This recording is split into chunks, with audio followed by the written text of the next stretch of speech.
할렐루야. 며칠 전 1년 중에 가장 낮이 길다는 하지가 지나갔습니다. 믿기지 않지만 어느덧 올해의 절반이 쑥 지나갔습니다. 오늘이 그 올해의 절반의 마지막 주일을 우리가 드리고 있습니다. 지난 반년 동안 여러분 어떻게 사셨습니까? 여러분은 연초에 마음먹은 결심, 소원, 계획 잘 지금 이루어가고 계십니까? 지난주에 우리 지역 목회자님들 모임이 있었는데요. 한 분이 이렇게 오시다가 다시 돌아가셨어요. 오시는 길에 갑자기 성도님 한 분이 소천했다는 연락을 받았기 때문입니다. 우리는 언젠가는 이 땅에서의 여정이 갑자기 마쳐야 하는 순간이 반드시 옵니다. 그때가 언제일지 어떻게 될지 우리는 아무도 모릅니다. 예기치 않게 오고 갑자기 올 수가 있습니다. 근데 그 순간, 그 마지막 순간이 부끄럽거나 한없는 후회만 쌓이거나 아니면 두렵거나 그런 순간이 아니라 정말로 보람되고 뿌듯하고 기쁘고 주님을 다시 만날 그런 기대와 소망에 부푼 그런 순간이 되도록 우리가 하나님의 자녀로서 살아야 될 줄로 믿습니다. 그렇게 살려면 지금이라는 이 시간이 어떤 시간인지를 알아야 되고, 그리고 지금이라는 이 시간을 어떻게 살아야 하는지를 하나님 말씀을 통해서 우리가 잘 알아야 됩니다. 오늘 본문이 우리의 이러한 삶의 방향을 잘 제시해 주고 있습니다. 지금이 어느 때입니까? 지금은 자다가 깰 때입니다. 우리의 육신은 잠이 필요합니다. 잠은 피로를 덜어주죠. 그러니까 피곤하면 자야 합니다. 그러나 잠도 적당히 자야지 과유불급이라고 너무 많이 자면 오히려 건강에 해롭습니다.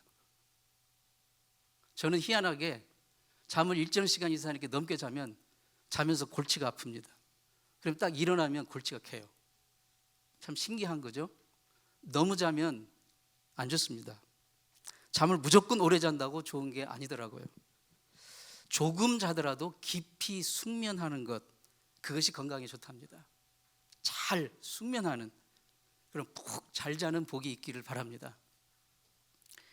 우리의 육신은 어떻게 쓰든지 쓰는 대로 길들여지고 자꾸 쓰는 대로 적응해가는 그런 경향이 있습니다.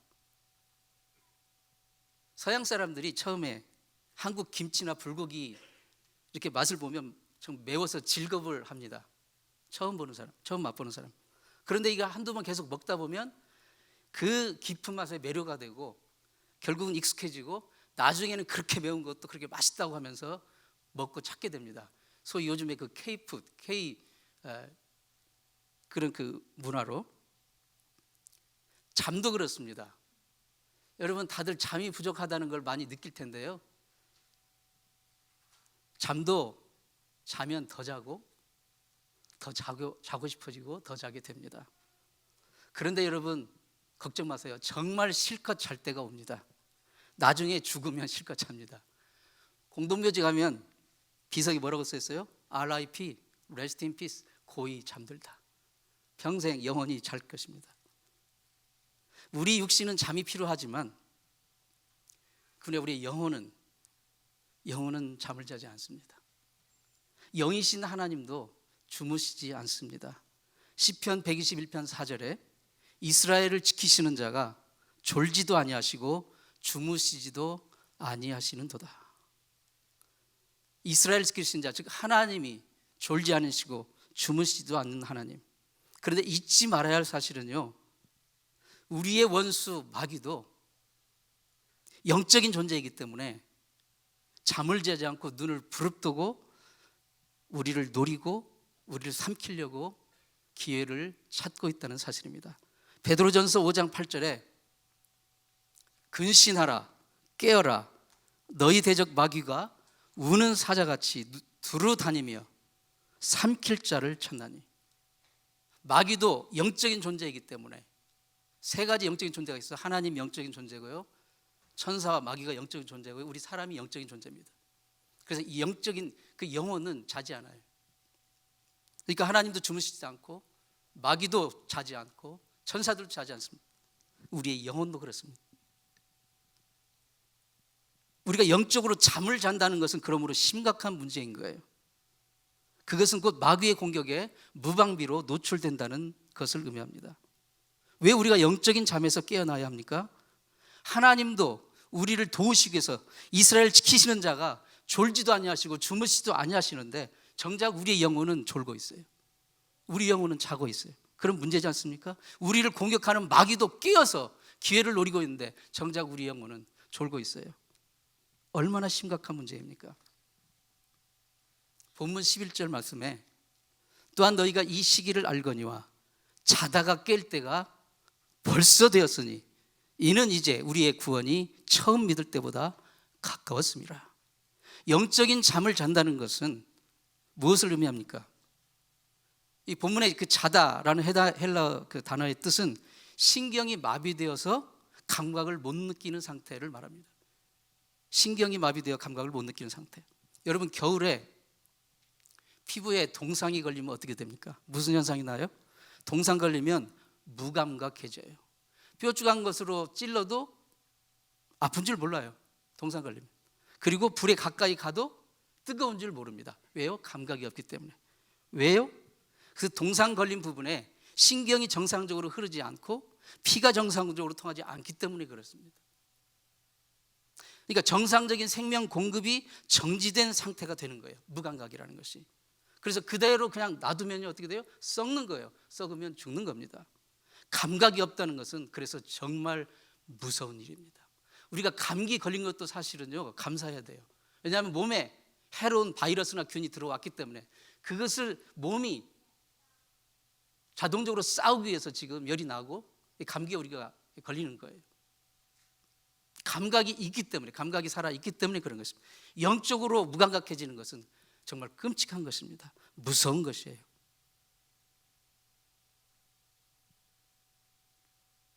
사도행전 20장 8절 그 부분 보면 사도 바울 일행이 선교 여행을 갑니다. 지금의 터키 지역을 통과하는데 거기 북서부 해안 도시 트로아라는 도시에 머물게 되었어요. 그때 이제 한 다락방에서 그 지역 인근 성도들을 다 모아가지고 이제 사도 바울이 도착했으니까 큰 집회를 열었어요. 예배를 드리는데 그때 당시 예배가 자주 드릴 수가 없으니까 막 정말 그 기회가 기회만큼 정말 한 번 모이면 막 며칠을 예배를 드렸어요.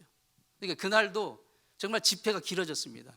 사도 바울이 이제 설교를 하는데 말씀이 굉장히 길어진 거예요. 굉장히 길어졌어요. 지금 여러분 주일날 성도들 보면 한 40분 50분 지나면 벌써 몸을 뒤틉니다.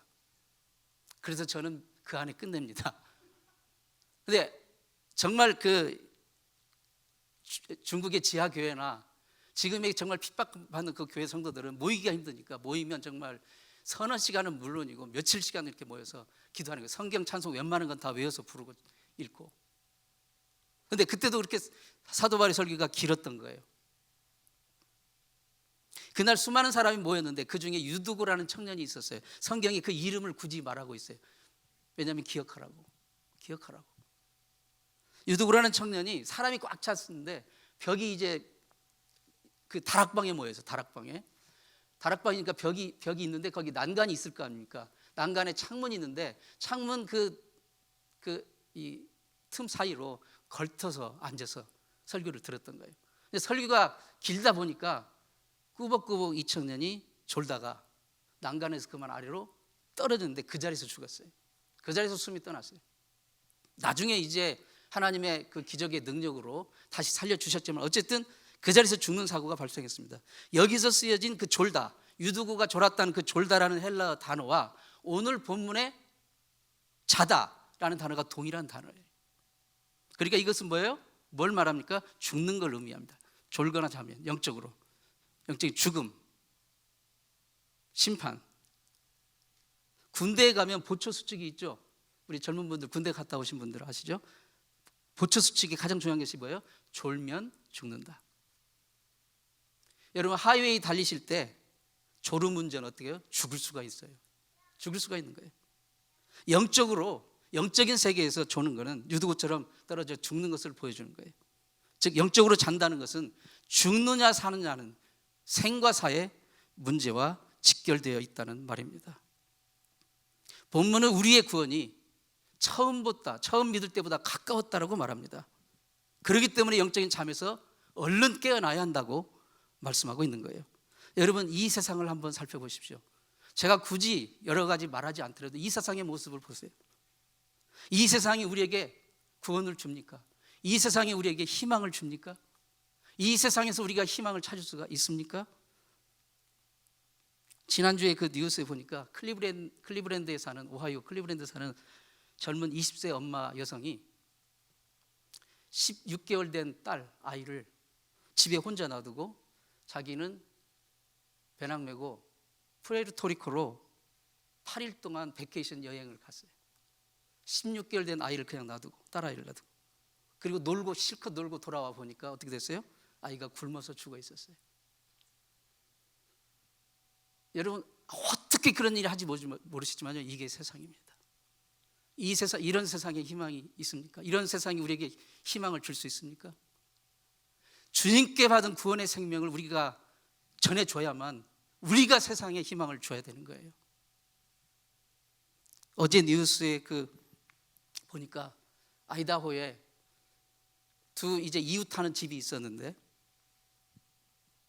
이쪽 집 사람들이 굉장히 음란한 사람들이었던가 봐요. 창문을 열어놓고 막 지나가는 사람 다 보게 음란한 그런 행동과 음란한 짓을 하는 거예요. 그러니까 옆집 사는 사람들이 얼마나 괴롭겠어요. 그러니까 그 옆집 남자가 참다 며칠간 계속 그렇게 하니까, 그러니까 참다 못해 총을 들고 가서 그 일가족을 다 쏴 죽였어요. 이 세상에 희망이 있습니까? 이 세상에서 희망을 찾을 수 있습니까?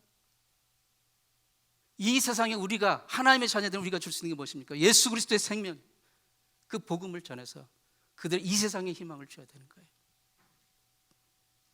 제가 이 펜타닐 문제를 자꾸 얘기하는데요, 그만큼 심각하기 때문입니다. 초강력 마약성 진통제 펜타닐 들어보셨을 겁니다. 지금 이 문제는 이 보통 문제가 아니고 전 세계적인 문제고 지금 외교 문제잖아요. 미국과 중국도 이걸로 지금 싸우고 있지 않습니까? 가장 탑 아젠다가 이 핵 문제, 또 이런 북핵 문제 이런 것도 있지만 펜타닐도 그 중에 하나 들어가 있습니다. 이 초강력 진통제 펜타닐이 작년에 이 펜타닐로 사망한 사람의 숫자가 총기 사망자보다 무려 3배가 넘습니다. 여러분, 하도 총기 사고가 매일 일어나니까 미국에는 총기 사고만 있는 줄 알지만 그 총기 사고보다 3배나 더 많이 죽이는 것이 이 펜타닐이에요. 그래서 이 펜타닐 병명이 뭐예요? 침묵의 암살자. 우리 사회에 정말 어두운 곳에 정말 뻗어 있어가지고 젊은 사람들을 이 마약으로 죽어가는 거예요. 미국 15세, 45세, 그러니까 청장년 가장 핵심층인 그 연령대의 사망률 1위가 이 펜타닐 복용이에요. 다른 어떤 것도 아니고요. 이 약의 진통 파워가 얼마나 강력하냐면, 여러분 소위 히로뽕이라는 헤로인의 50배 이 펜타닐의 진통 효과가, 진통 파워가. 그리고 몰핀 주사 있잖아요. 진통 주사, 몰핀 주사의 100배입니다. 그러니까 마약 중독자에게는 이게 정말 거절할 수 없는 유혹인 거예요. 거절할 수 없는 유혹이에요. 그런데 일단 중독이 되면 치명적이에요. 치료약이 없습니다. 치료 방법이 없는 거예요. 그러니까 펜실베니아 필라델피아에 있는 한 도시 섹션은 완전히 그런 사람들로 차 있어. 그냥 당국도 어찌할 수 없으니까 그냥 그 구역에다가 그냥 그 사람들이 있도록 좀비처럼 비틀거리면서 몸이 썩어져 떨어져 나갑니다. 강력한 그걸 펜타닐과 동물에게 마취하는 자일린하고 같이 섞어서 마시면 그냥 순간적으로 통증을 못 느끼니까 이렇게 몸은 계속해서 무너져가고, 순간적으로 통증을 못 느끼지만 이게 약 떨어지면 다시 또 찾아야 돼요. 여러분, 이 세상이 우리에게 희망을 줍니까? 이런 세상이 우리에게 구원을 줍니까? 이 세상에서 희망을 찾을 수 있습니까? 예수 그리스도, 그분이 우리에게 구원이십니다. 그분의 구원의 생명을 가진 우리가 이 세상에 희망을 줘야 됩니다. 히브리서 12장 2절 말씀에 믿음의 주요 또 온전케 하시는 이인 예수를 바라보자. 여기서 믿음을 온전케 하시는 분이라는 이 말은 우리의 믿음을 완성시키는 분입니다. 그분이 예수님. 우리의 믿음의 여정은 아직 미완성이에요. 시작을 했어요. 예수를 믿을 때 우리의 믿음의 여정이 시작을 했지만 이 믿음의 여정은 아직 진행형입니다. 완성이 되지 않았어요. 주님이 다시 오셔서 우리를 영화롭게 하실 때, 혹은 우리가 육신을 벗고 천국에 들어갈 때 비로소 구원이 완성이 되는 거예요. 그러므로 구원이 가까웠다는 것은, 우리가 처음 믿을 때보다 구원이 가까웠다는 것은 우리의 믿음이 완성될 때가 다가왔다, 주님이 다시 오실 때가 가까이 왔다는 것을 말하는 것입니다. 그러므로 구원이 가까웠음을 볼수록 우리는 정말로 영적으로 자다 깨어야 합니다. 지금이 바로 그때입니다. 내일로 미루면 늦습니다. 우리가 서로 깨워줘야 됩니다. 서로 깨워줘야 돼요. 사랑하는 성도 여러분, 지금이 어느 때입니까? 지금은 어둠의 일을 벗을 때입니다. 밤이 깊고 이제 동틀 때가 가까워졌기 때문입니다. 세상은 영적으로 밤이 계속 깊어가고 있어요. 예수 믿고 구원받은 우리 하나님의 자녀들이라 할지라도 어둠이 주관하는 이 세상을 계속해서 걸어가다 보면 알게 모르게 그 어둠의 일들이 마치 내가 입어야 할 옷인 양 주섬주섬 입고 있다는 사실이에요. 마귀는 그것을 원해요. 구분하지 못하게. 그래서 옷을 입었는데 그게 어둠의 옷인지 빛의 옷인지를 모르는 채 계속해서 어둠의 세상이 지금 있으니까. 본문 12절 말씀에 밤이 깊고 낮이 가까워졌으니 그러므로 우리가 어둠의 일을 벗고, 이제는 그 더러운 어둠의 세상의 옷들을 벗어야 할 때라는 말입니다. 우리가 벗어야 할 이 어둠의 옷들, 어둠의 일들은 무엇입니까? 본문 13절 14절 말씀이 지적하는 대로 방탕함과 술취함과 음란함과 호색과 쟁투와 시기와 정욕을 위하여 육신의 일을 도모하는 것, 이런 것들입니다. 그런데 이런 것들이 사실 따로 개별적으로 놀지 않아요. 다 한 통속입니다. 세상에 속한 일들, 어둠에 속한 것들이란 말입니다. 요한일서 2장 15, 16절 말씀에 이 세상이나 세상에 있는 것들을 사랑하지 말라.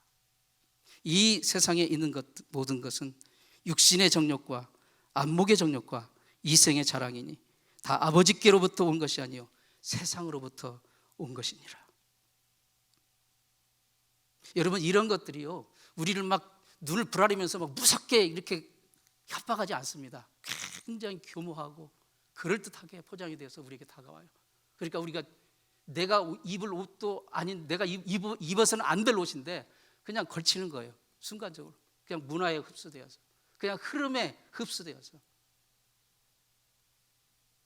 세상에 있는 것들을, 눈에 보이는 그런 것들, 그것들을 추구하고 집착하고 사랑하게 되고 거기에 종속되게 되면 어떻게 됩니까?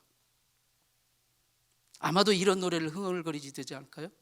인터넷은 나의 목자시니 내가 부족함이 없으리로다. 드라마가 나를 푸른 초장으로 인도하시니 마우스가 나를 쉴만한 물가로 인도하시고 내가 유튜브가 틀어지는 곳은 어디든지 거하리로다.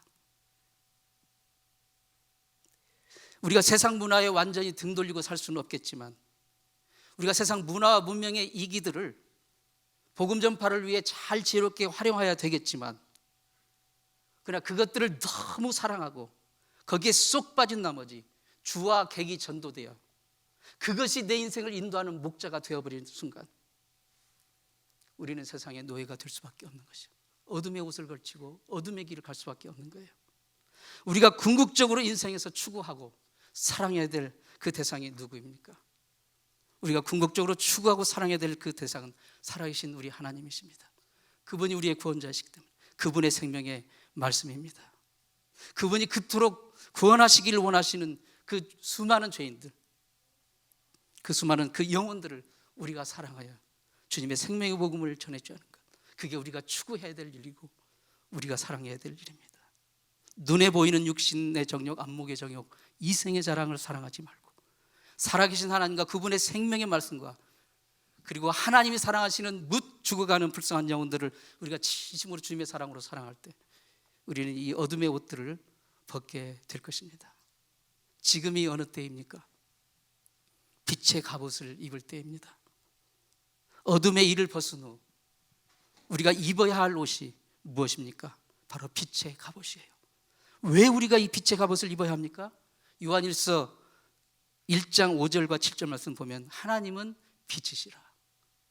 그에게는 어둠이 조금도 없으시고 저가 빛 가운데 계신 것 같이 우리도 빛 가운데 행하면 우리가 서로 사귐이 있고, 하나님 우리에게 비추신 그 빛 가운데 거할 때 우리는 진정한 사귐을, 하나님과 우리의 사귐, 그리고 우리와 또 이웃과의 사귐을 가질 수가 있어요. 하나님을 어디서 찾을 수 있습니까? 하나님을 어디서 만날 수 있습니까? 하나님을 어디서 하나님과 교제할 수 있습니까? 여러분, 공부하는 학생 어디 가면 찾을 수 있어요? 도서관 가면 찾을 수 있어요. 그렇죠? 장사하시는 분 어디 가면 찾을 수 있어요? 마켓에 가면 찾을 수 있어요. 노름하는 사람 어디 가면 찾을 수 있습니까? 카지노에 가면 수없이 많이 만납니다. 세상 돌아가는 소식 어디 가면 만날 수 있어요? 인터넷 구글 서치하면 만날 수 있어요. 그러나 하나님은 어떻게 만납니까? 하나님은 어떻게 교제합니까? 우리가 하나님이 여기 계시다 저기 계시다 하는 말 너무 현혹되지 마십시오. 하나님은 하나님의 빛, 하나님의 말씀의 빛 가운데 가면 거기 바로 계십니다. 거기에서 우리가 하나님 만나고 거기서 하나님과 교제할 수 있는 거예요. 성도들을, 크리스찬들을, 하나님의 자녀들을 다른 말로 뭐라고 부릅니까? 빛이라고 부르는 거예요. 에베소서 5장 8절에 너희가 전에는 어둠이더니 이제는 주 안에서 빛이다. 너희가 빛이다. 빛의 자녀들처럼 행하라. 우리의 또 다른 닉네임은 빛의 자녀입니다. 빛 가운데 행할 자입니다. 빛의 갑옷을 입어야 할 자들입니다. 이 갑옷이라는 그 표현 속에는 영적인 싸움이라는 그 뉘앙스가 담겨져 있어요. 영적인 싸움. 갑옷은 싸울 때 입는 거 아닙니까? 영적인 갑옷, 영적인 무기라는, 신앙생활, 이 땅에서의 신앙생활, 이 땅은 근본적으로 지금 어둠이 주관하고 있기 때문에 우리가 싫어도 영적인 싸움, 영적인 전쟁 가운데 우리가 있다는 것을 인식해야 돼요. 우리를 괴롭히고 방해하고 무너뜨리려고 호시탐탐 자지도 않고 졸지도 않는 이 원수마귀와 어둠의 영들이 엄연히 활약하고 있기 때문입니다. 그래서 이 빛의 갑옷은 이 어둠의 세상에서 성도가 매일 싸우는 영적인 싸움에서 우리를 지켜주는 강력한 무기가 되는 것이죠. 성도가 이 영적 싸움에서 이기는 것은 입심으로 되지 않습니다. 말 잘한다고 되는 게 아닙니다. 밥만이 먹었다고 되는 게 아니에요. 오직 능으로도 안 되고 힘으로도 안 되고 여호와의 영으로만 되느니라. 하나님의 영, 하나님의 진리의 빛, 말씀의 빛, 성령의 빛 가운데 갈 때 우리는 이 원수마귀의 공격을 확실하게 차단할 수가 있습니다. 성도의 최고의 능력은 빛 가운데 거하는 것입니다. 하나님의 이 진리의 말씀의 빛 가운데 가요. 남에게 빚지지 말고 빛 가운데 사시길 바랍니다. 성도가 입어야 할 빛의 갑옷은 좀 구체적으로 14절 말씀대로 예수 그리스도로 옷 입어라. 예수 그리스도로 옷 입어라. 예수 그리스도로, 예수 그리스도 그분으로 옷 입는 거예요. 그분의 하신 말씀, 그분이 우리에게 보여주신 그 구원의 은혜, 십자가에서 하신 그 대속의 사역, 그것으로 우리가 옷 입는 것입니다. 결혼식에서 신부가 신랑에게 나아갈 때 어떻게 입습니까? 몸빼 바지 입고 나갑니까? 아니면 땀 꼬랑내 쪽쪽 흘리는 그런 옷 입고 나갑니까? 냄새나는? 아니죠. 최고로 곱고 밝고 눈부신 옷으로 단장해서 나가는 거예요. 인생의 가장 아름다운 옷 입고 가는 게 신부의 드레스 아닙니까? 제 아내는 우리 결혼식 사진 볼 때마다 나도 한때는 이렇게 날씬했던 시절이 있었지 라고 혀를 끌끌 찹니다. 그런데 제 눈에는요 31년 전 그때나 지금이나 여전히 눈부시고 아름답습니다 라고 말해주고 싶어요. 그동안 조금 몸이 부응했어요. 그것은 전적으로 제 탓입니다. 왜냐하면 부인의 얼굴은 남편의 그 청부사라고 하지 않습니까? 남편이 어떻게 했냐에 따라서 부인의 얼굴이 달라지는 거니까 부인이 부응했다면 그것 또한 남편의 책임이에요. 그러니까 제 책임이니까 어쩔 수 없어요. 그러니까 몸이 조금 부응해서 옛날보다 단장하는데 조금 시간이 더 걸리는 거, 좀 불편한 거, 그거 있지만 저는 여전히 눈부시고 제 눈에는 아름다운 거예요. 감사합니다. 신랑 되신 주님이 신부된 우리 교회를 다시 데리러 오실 때 우리가 아직도 몸빼바지 입고 세상에 그 어둠의 옷들을 걸치고 있는 것을 보시게 된다면 그분이 얼마나 마음이 아프고 슬프시겠습니까? 신랑 되신 주님이 그리스도의 신부인 우리에게서 보기 원하시는 그 빛의 갑옷은 바로 우리 주 예수 그리스도 그분의 구원의 은혜입니다. 그분으로 옷 입고 있는 거예요. 데살로니가전서 5장 8절 말씀에 우리는 낮에 속하였으니 근신하여 믿음과 사랑의 흉배를 붙이고 구원의 소망의 투구를 쓰자. 성도가 우리는 낮에 속하였으니 즉 빛의 자녀들이라는 거예요. 빛의 자녀는 근신하여, 근심하라는 말이 아니고 근신입니다. 좀 달라요, 발음이. 근신, 즉 자신을 하나님의 말씀으로 살피는 거예요. 살피는 거예요. 말씀으로. 자신을 살필 줄 아는 자가 다른 사람의 영혼도 살필 수가 있는 거예요. 머리에 구원의 소망의 투구를 뜨고 가슴엔 사랑의 흉배를 붙이고 사는 것입니다. 가슴에 영혼들, 주님이 그토록 구원하시기 원하시는 그 불쌍한 영혼들을 사랑하는 그 마음을 품고 있어야 많은 영혼들을 그리스도 앞으로 우리가 인도할 수가 있습니다. 한 할머니가 늘 일부러 우체국에 가서 우표를 사시는 거예요. 그러니까 우체국 직원이 할머니 이렇게 수고스럽게 여기 오시지 마시고 동네 앞에 있는 그 우표 자동 그 판매기가 있는데 왜 굳이 여기 이렇게 오세요? 거기서 사시면 돼요. 그러자 이 할머니가 이렇게 말합니다. 자동 판매기는 내가 신경통 어떠냐고 묻지 않아. 자동 판매기는 어디 쑤신 데는 없냐고 묻지 않아. 근데 자네는 묻잖아. 내가 그 소리 듣으려고 일부러 오는 거야. 사랑하는 성도 여러분, 영혼을 향한 연민, 영혼을 향한 정말 사랑의 주님이 품으신 그 사랑의 마음, 그 사랑을 가슴에 흉배처럼 붙이고 사십시오. 그게 빛의 자녀가 해야 될 일입니다. 그래야 영혼을 얻습니다. 그래야 영혼을 얻어요. 기록에 의하면 고대 그리스 올림픽 경기 종목 중 하나가 독특한 달리기 종목이 있는데 횃불을 들고 달리는 종목이에요. 우리는 그 올림픽 할 때 성화 봉송할 때만 횃불을 드는데 횃불을 들고 달리는 종목 자체가 있었대요. 그 고대 올림픽 경기 때 그리스.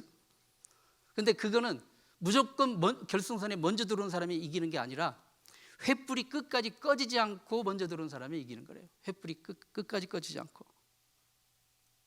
사랑하는 성도 여러분, 우리 인생의 경주도요 결승선에 먼저 통과했다고 이기는 게 아니에요. 그리고 누가 오래 막 90살 100살 살았다고 그게 최종 승자가 아닌 거예요. 우리의 영혼의 횃불에 예수 그리스도의 그 사랑의 생명의 불이 여전히 타오르고 있는지, 그것이 중요한 것입니다. 우리가 인생의 결승선을 통과하는 그 순간까지 우리 영혼의 횃불에 예수 그리스도의 생명의 빛이 타오를 수 있기를 바랍니다. 그 순간까지 빛의 갑옷을 입고 있어야 돼요. 그게 진정한 최후 승자입니다. 지금 어두운 세상길에서 수많은 사람들이 목지 없는 양같이 갈 길 몰라 헤매고 어디가 길인지 어떻게 살아야 되는지 헤매고 있습니다. 지금이야말로 어둠의 옷을 벗고 빛의 갑옷을 입어야 할 때입니다. 지금이야말로 정말 주님의 긍휼을 받을 때인 것을 우리가 알고 이것을 전해야 합니다. 영적인 잠에서 깨어나십시오. 빛의 갑옷을 입으십시오. 기도하겠습니다. 하나님 아버지, 세상은 너무 빨리 변합니다. 그리고 너무 빨리 달려갑니다. 그런데 갈수록 하나님 반대 방향으로 달려가는 것 같습니다. 주님, 지금이 어느 때인지를, 지금이라는 시간에 어떻게 살아야 하는지를 분별할 수 있는 지혜를 주시옵소서. 지금이야말로 주님의 긍휼을 입을 때인 것을 알게 하여 주옵소서. 지금 주님께 나와 겸손하게 엎드려야 할 때인 줄을 알게 하여 주옵소서. 영적인 잠에서 깨어야 하고 어둠의 옷을 벗고 빛의 갑옷을 입는 우리가 되게 도와 주시옵소서. 예수님의 이름으로 기도하옵나이다. 아멘.